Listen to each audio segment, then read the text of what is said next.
So what do you like most about your job?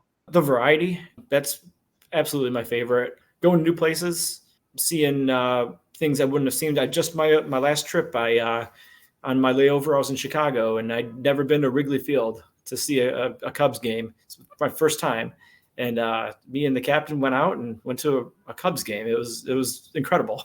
So doing things like that is great. All right, so today I'm here with Robert Patino, who is a pilot, and today we're going to be going over three things. First of all, what it is to be a pilot. Second of all, the path that you took to get to where you are. And third of all, just some advice for young adults who might want to be a pilot. First off, can you tell me a little bit about your job? I am a first officer for Delta Airlines. I fly the Boeing 757 and 767, based out of Atlanta. And I've been at Delta Airlines for a year, a little over a year. And then previously to Delta, I was with Delta's subsidiary, their wholly owned subsidiary called Endeavor Air, which is just smaller planes for Delta. And I was there for 7.5 years. And then prior to that was military. I was an Air Force pilot. Oh, really? And and then before that, I just went to college to be a pilot. But more to your first question, which was what was the first one again? Sorry.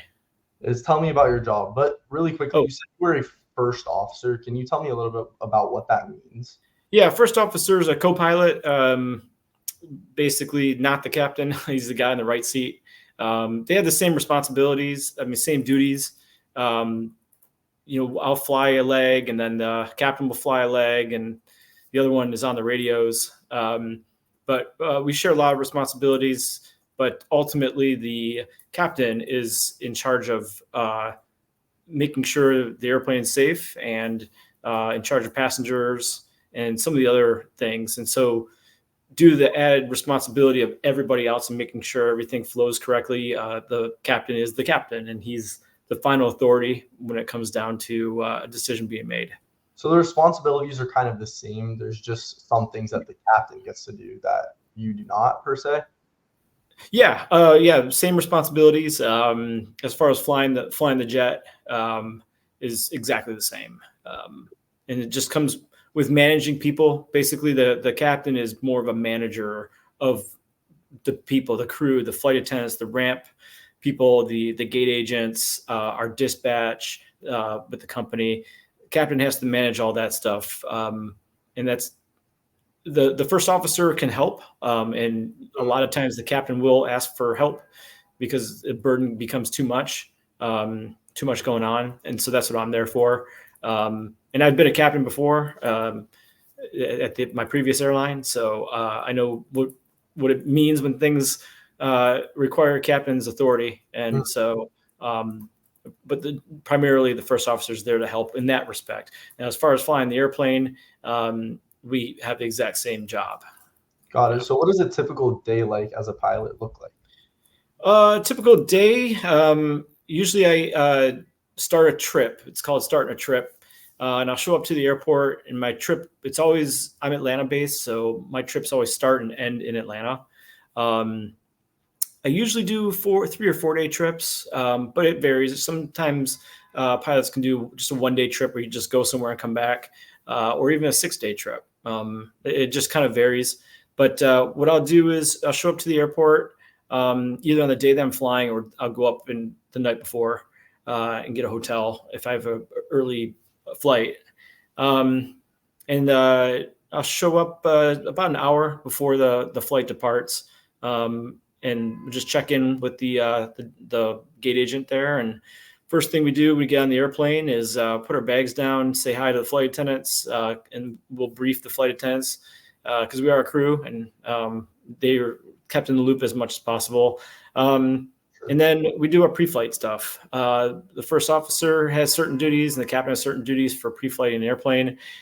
Generally, the first officer does a walk around, it's called. I'll go and I'll walk around the airplane, and I'll check the outside of the airplane, make sure there's no fluid leaking or no screws and bolts that are loose. The pilots are the ones that also check the airplane on top of flying the airplane? Yeah, we do. And we have maintenance that's nearby, and they're ready to go in case something's wrong. All we got to do is call them, and maintenance will come in a car or a truck, and if you see something wrong, so that's another aspect of the captain managing things is maintenance as well. But we're just generally making sure that the airplane is airworthy and nothing's broke on the outside.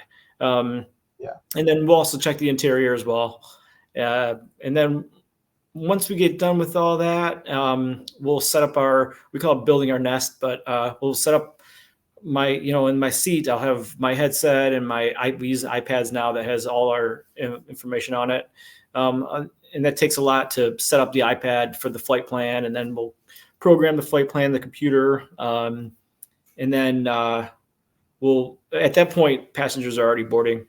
And then the captain and the first officer will brief. And so we just talk about the flight, talk about the weather, talk about special procedures, emergency procedures if something goes wrong, what we're going to do, and how we get out to the runway, how we taxi, because bigger airports can get confusing. So it's good that you have a plan, so Anyway, and then once that happens, we'll get all the passengers on board, and there's a couple other checklists that you have to run and make sure that everything's good to go. Then you get pushed back from the gate from the tug, start up the engines, and then you taxi out to the runway.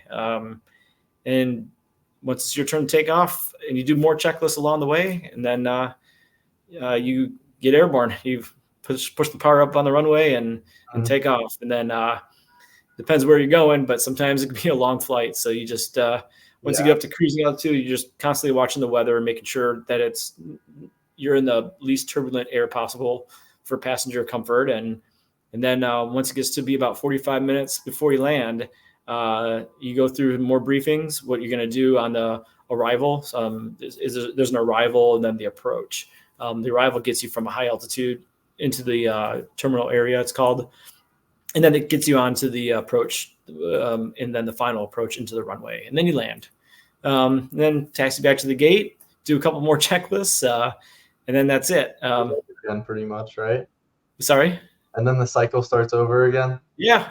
Usually, if you're going somewhere else, you got about, it could be like an hour, 2 hours on the ground somewhere, and then you go right back to where you came from, or you go to the hotel for your layover. And the layovers could be anywhere from 12 hours, usually it's 10 hours at a minimum. And then I've been on layovers where it's 38 hours before. So it varies on your schedule. Yeah. And then you do it all again the next day. Yeah. So what do you like most about your job? The variety. That's absolutely my favorite. Going to new places, seeing things I wouldn't have seen. My last trip, on my layover, I was in Chicago, and I'd never been to Wrigley Field to see a Cubs game. It's my first time, and me and the captain went out and went to a Cubs game. It was incredible.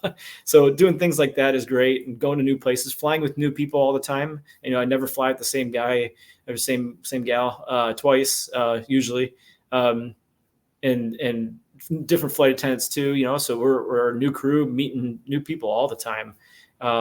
And then I'm fortunate enough with my airplane where we have the best variety of places to go, and we even do sports team charters on my airplane. So I'll fly the I don't know if we fly Panthers, but Florida Panthers, they're in the Stanley Cup. So we would fly an NHL team or an NBA team from game to game, and I've done that too, which is kind of different.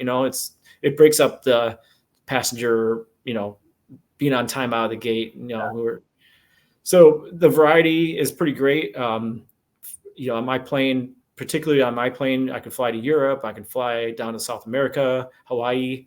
Pretty much all over the world. Yeah, all over the world. Lately, I've just been doing a lot of Florida to Atlanta and back, but that's just because it's the summertime and everybody's going to Florida. So do you actually prefer to fly to like Atlanta and back, or do you like flying all over? That's a good question. It depends on my mood. There's some times where if I got to do 4 legs in a day, that's a lot. And I really don't like doing that, but I don't mind doing 1 leg across the country to San Diego. Like I just did that on a previous trip, Atlanta, San Diego, and that's it. And then, or then sometimes taking a red eye back, you're on the West Coast and you have a flight at like 11 p.m. and then you fly all through the night and that's 5 a.m. when you land. What's that? That's probably rough. It's fine if it's the last day of your trip and then you just go home after that. So that's the only time I like doing that. But yeah, the variety is definitely my favorite. So what inspired you to pursue a career as a pilot, and when did you know you wanted to be a pilot? When I was 6. That's generally the case for a lot of pilots. But I was 6 years old. This is 1986. My dad had a Commodore 64 computer, an old computer, and it had the first flight simulator video game on it. And I was 6 years old playing the very first one ever made. Yeah, and I was hooked from 6 years old. So ever since then, I just liked airplanes. Just even as a kid, I'd have model airplanes I'd play with. And then I eventually started taking lessons at the local airport by my house when I was 16, 17. So you can start that young. Yeah, you can't solo until you're 17, but you can start flying if you're 13. If you have someone instructing you that's certified, yeah, you can fly when you're 13, but you can't fly the plane by yourself until you're 17, and you can't get your license without going solo. So you can't get your license until you're 17, essentially. So what skills and qualities are essential for success in your field? I would say some memory is good. Being able to take things slowly when things start speeding up, because things move fast. So you got to be able to slow things down, but still think quickly if you have to. So preparation is good for being prepared in case something happens, which goes into training. And so you're always studying. And so, staying in the books is always important, to have the technical knowledge. And that's really important. And also there's a little bit of skill with, they call it stick and rudder skills, but it's being able to handle an airplane, and fly it, and stay ahead of the airplane too. Basically meaning know what's going to come next. So it's a skill that gets developed with experience. But yeah, all those things kind of come into play on any given flight. Yeah. So is the path to actually get to the point where you're flying for commercial airplanes inherently long, or is it like kind of a quick thing? No, it's long. To get to this point, for my example, there's a lot of different ways to do it. A lot of different ways to be an airline pilot. To be at a major airline like I'm at now, it's taken me I'm 43 years old. So, when I started, I went to college, got my degree in aviation. And then 9/11 happened while I was in college, and I was going to go to the airline. I wanted to go to the airlines when I was in college, or after I graduated. Then 9/11 happened, and so I shifted course completely differently. I wanted to go in the military, but I only wanted to go in the military as a pilot in the Air Force because they had the most planes, the coolest planes. For sure. And so that's what I did. I applied for the Air Force, and they essentially hired me to be a pilot. And it took about almost 2 years of training to get through to be like on the line flying a major weapon system. And I flew reconnaissance in the Air Force for almost 9 years. Wow. Yeah, I flew 3 different airplanes, the E-3 AWACS, the big rotating dome. I don't know if you've seen it. It's been in movies. Probably seen it, yeah, from movies. Yeah, it was in the Transformers, I think.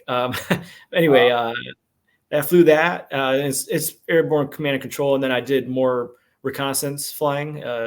It's called ISR, Intelligence, Surveillance, and Reconnaissance. And I flew smaller propeller planes, low to mid altitude reconnaissance flying in Iraq and Afghanistan. Basically, we took pictures of people and recorded people with video cameras. So that was exciting. And then I did an unmanned plane for my last year, which was boring. You take the pilot out of the flight deck, and we don't like it. So yeah. So I got out of the military with a lot of experience, and I got my master's degree after that in aviation, and I tried to start a company. So I bought an airplane and tried to start a charter company down in Florida, down here, and that was a failure. And it was about 4 years without flying, and then finally I just needed to get a job after the failure of my company. What do you think went wrong? The airplane I bought, it was it cost too much to maintain, and because I had to get the plane built up to FAA standards so I could fly passengers and make money on it. But the plane was, for lack of a better word, a piece of junk. And so I just kept sinking money into it, and then something else was wrong, and then something else was wrong, and so I just ran out of money, and that was it. So while we're on this topic of failures and challenges, what would you say the biggest challenge of the job is? So not necessarily for me, but I know for a lot of pilots, the biggest challenge is probably keeping up with a family life, kids, and a wife, or even husband for the female pilots too. But keeping up and having your family, only seeing them half the year. When it's all said and done, you're half the month. But there's a lot of families that it doesn't work when the pilot's gone all the time. That's not the case for myself at all. But I would say a large percentage of pilots it is. Yeah. And so being able to balance life and family while you're on the road and not physically in the same location, it's tough. It's really tough for a lot of pilots. So that would be by far the hardest part. And then the other challenge anyway. And the other challenge is, training, learning a new airplane if you're going to go fly a different airplane, and the initial training into a new company, even in the Air Force, learning how to fly in the Air Force that's a big challenge too, because the airline companies and military, they train you up here. So anything that you experience on a regular flight, you already have a high level of training, so you can deal with any issue that comes up. And so the bar is really high when in training, and it's frustrating, and it can be extremely difficult. But once it's over, you're highly, highly skilled and highly trained coming out of training, so you can handle anything, and that's the way it should be. Got it. So is there any specific challenges or adversities that you had to face and to overcome that come to mind for you? As a pilot, a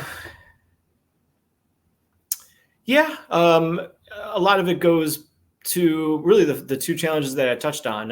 I had previous relationships before I got married where it was hard on the other person, and then as far as training goes, I've definitely had issues where I'm holding my head thinking, I don't know if I can do this, and that was especially in the Air Force, where it was really intense training. And if you mess up, you're going to hear it. And so you got to be able to take a lot of criticism. So yeah, those two things for me, I wasn't unaffected by it. So yeah.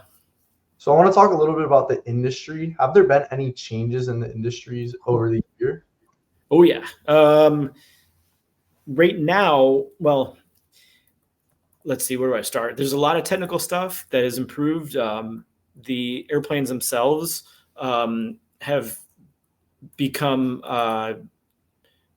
more conducive to computers, basically. So it's not just hand flying anymore. It's, of course, the autopilots existed for a long time, but the autopilots become more sophisticated. The computers that I don't even have to put my flight plan in anymore. Usually you had put it in by hand, but now it just gets via satellite, just gets linked to my airplane when I just hit a button that says request, and then I get everything loaded in front of me, so I don't have to do anything. It's made the job a lot easier with technological advancements. Especially with AI, definitely. How does AI come into play?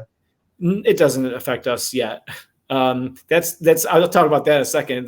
That's another challenge for the future. But like everything we do is based off of iPads, and it was used to be charts, hand charts, and paper. We don't do any of that anymore. Everything's electronic through the internet, and even air traffic control, communications with air traffic control are now.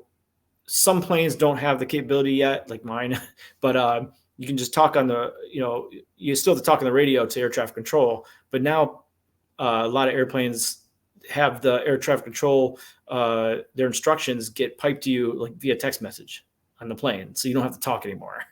It makes the radio chatter less, and you can get airplanes spaced together more condensed in the airspace. And then some other things right now, there's something they say is in the industry is a pilot shortage. In the next 8 years or so, about 50% of the pilots are going to retire. And so that's airlines are going to be trying to hire as many people as possible, but younger people aren't, the source of young Americans, especially, there's not a lot of pilots, the people that want to be pilots as there used to be. Why do you think that is? I don't know. That's a good question. I don't know if it's a cultural thing. I don't know. It's funny too, because there's a lot of foreign pilots that want to be pilots. There's not as many Americans that want to be pilots.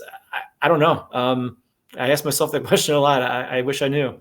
But in the efforts to that turnover that's going to happen with pilots retiring, they're trying to increase right now. It's been a fight. It looks like they're going to lose, but they're trying to increase the retirement age from 65 to 67.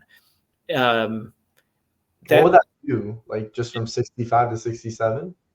It'll delay the pilot shortage, and it'll keep more pilots so the company doesn't have the staff. They're not losing as many pilots, but you're getting pretty old pilots because it actually goes to 67 years old in 364 days. So you're almost 68. And that's 5 to 68-year-old is, it's 65 is old enough is what we say. And also it delays us moving up in seniority because it's a seniority based industry anyway. And to be a captain or something like that, if it's going to be stagnant, so you always want to move up in seniority. As people retire, you can move up. But if people aren't retiring, you're not going to move up in seniority. So the younger pilots don't really want this to be extended to 67 because that stunts our career progression, and which equals pay. So, yep. So those are the big challenges and changes in the industry right now. One more. Sorry, because you mentioned AI. Single pilot cockpits or flight decks is becoming a looming threat for us because we're gonna lose our jobs because you're just gonna have half the pilots now, and single pilots. Obviously, one pilot is on the plane and that's it. And Europe is already starting to experiment with that, which means it'll be here. I still think it's going to be maybe 30, 40 years. Before but the cockpit. Single pilot cockpits. And I hope it doesn't happen only for our jobs. But that's a looming challenge that's further out in the future, is the single pilot thing. So that's not AI, but at the same time, it kind of is. Yeah. In a way. Yeah. What is the best path for someone to take if they are interested in a career like yours? So it doesn't even have to be a young person either, because there's lots of people who were in like finance, and were in their 40s and they're in finance, and they decided to be a pilot instead. So they had a career change late in life. So schooling is obviously important. You don't have to have a college degree anymore. You used to. That changed not that long, like right around COVID. That's when that changed. I mean, is there a benefit to having a college degree for this industry? There's definitely an advantage. You'll get it's preferred hiring for someone who, if you have the same resume, one has a degree and one doesn't, they're going to go with the one with a degree.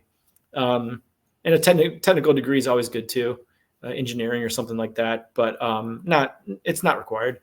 But the first thing you got to do is see if you like flying. So go and do a demo flight in a small plane, a Cessna, a small plane. Go to your local airport and see if you like it.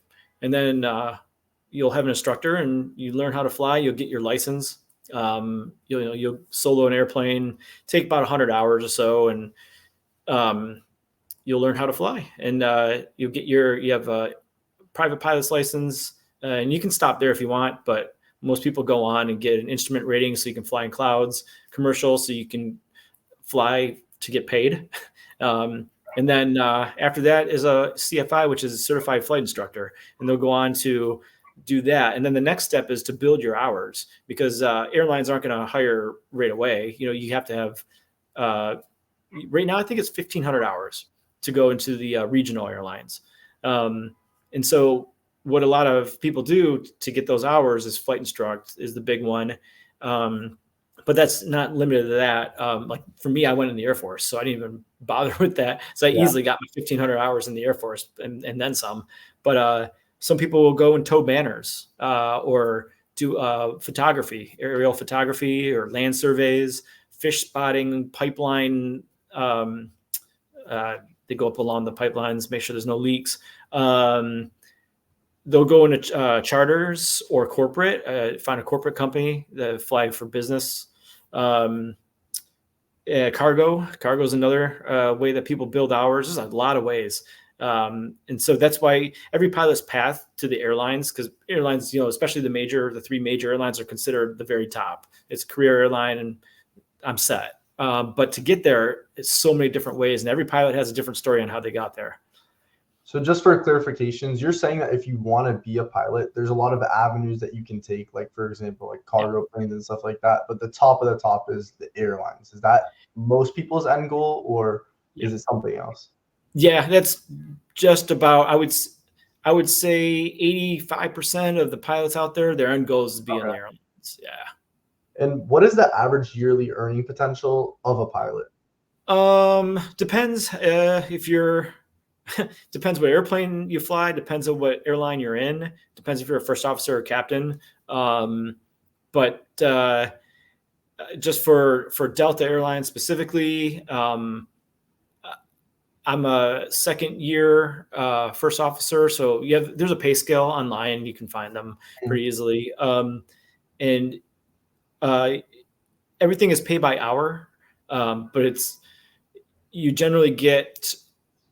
It varies, but like 75 hours a month, and you get paid by hour for that. So, like for me right now, I make $183 an hour, but that's 75 hours a month roughly. And then there's per diem and some other stuff on top of that. And then you can move your schedule around to get to maximize the amount of pay.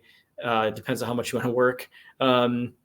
So, I mean, it can, for captains that are instructors, is probably the highest paid, and they can make around $600 an hour. Wow. Yeah. And so you just do the math, and those are pretty much the highest paid pilots on the planet are instructors that are captains. But yeah, there's a lot of potential to grow when you're building hours, as like a banner towing pilot or a flight instructor, the pay is not good. It's very low, but the goal is to build your hours. And that's where, usually you have another job. Even if you're a flight instructor, you still have another job. to supplement your income because it's not enough. You just want to build hours and move on to an airline that will pay, or the military, or something like that. So like, I guess kind of the more experience you have, the more rewarding it is. Yeah, because you keep moving up. So you put your time in on the lower levels, and then you move up into a middle tier, which is where I was for 7 years, and then you go to the top tier. And most people have to go through the lower tiers, the middle tiers to the top tier. You don't really jump tiers. I don't know of anyone that has, but so we all had to work to get to where we are, and it takes a long time. Yeah. Finally, it's fun. Yeah. So, what advice would you have for young adults who want to pursue a career as a pilot? Yeah. Just know that it's rewarding, but you got to put the work in. But the biggest thing is you got to love it, because if you don't love flying, if you're frustrated or bored or physically can't handle it, or then it's not for you. So you have to have kind of a passion. When I was 6 years old, I did, and that never went away. So it's you have to find out if you like it, and that's if you're excited about it. That's probably that's the biggest thing. And then you've been passionate about it since 6 years old. I mean, that's pretty amazing. Yeah, it's all I know. But yeah, that and obviously be able to train yourself to study hard, and good memory is always helpful, and being able to remember numbers and pull things out from your mind that you like subconsciously can just regurgitate for flying an airplane, and